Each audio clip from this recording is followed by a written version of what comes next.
Across Australia, New Zealand and the South Pacific, this is the week's Adventist News in Focus with David Gibbons. Hello, thanks for joining me. An Australian charity is defending its use of donations made to a 16-year-old Kenyan burns victim. 9 years ago, a sympathetic Australian public watched Safari's story on a medical reality TV show. The Adventist Development and Relief Agency, or ADRA Australia, raised $180,000 for Safari, who was only 7 at the time. Tonight, the row over money raised for Safari. But now, the media is airing allegations that ADRA has failed to distribute the donations. We'd like to assure our supporters that all funds received for Safari and his community have been allocated. This issue has been formally investigated by the appropriate government office and the complaint found to be unjustified. Back in 2002, ADRA sent $143,000 to ADRA Kenya, who built 4 classrooms, built a secondary administration block, funded a science lab and purchased office furniture, all in Safari's village. They also refurbished the government health centre and constructed 2 new water tanks and 4 new wells.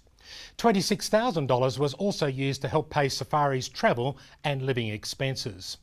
Late last year, the New South Wales Attorney General's Department approved the allocation of the remaining $11,000.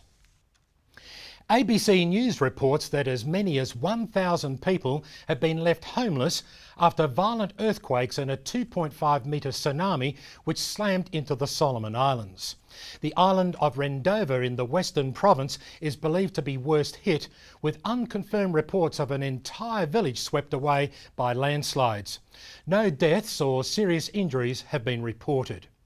The Solomon Islands government is assessing the damage and relief organisations are distributing emergency supplies. One of the big problems in the area is there's a lot of landslides. It's a very steep island and there's lots of landslides cause a lot of damage.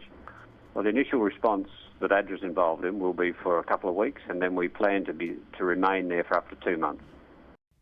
Donations can be made via ADRA New Zealand.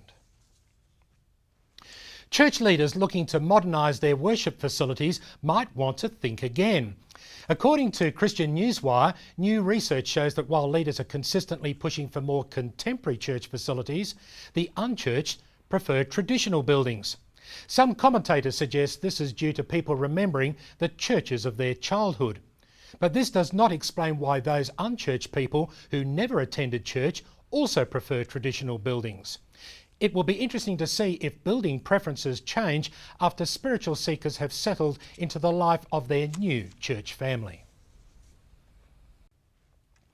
The head of the worldwide Seventhday Adventist Church has just turned 75.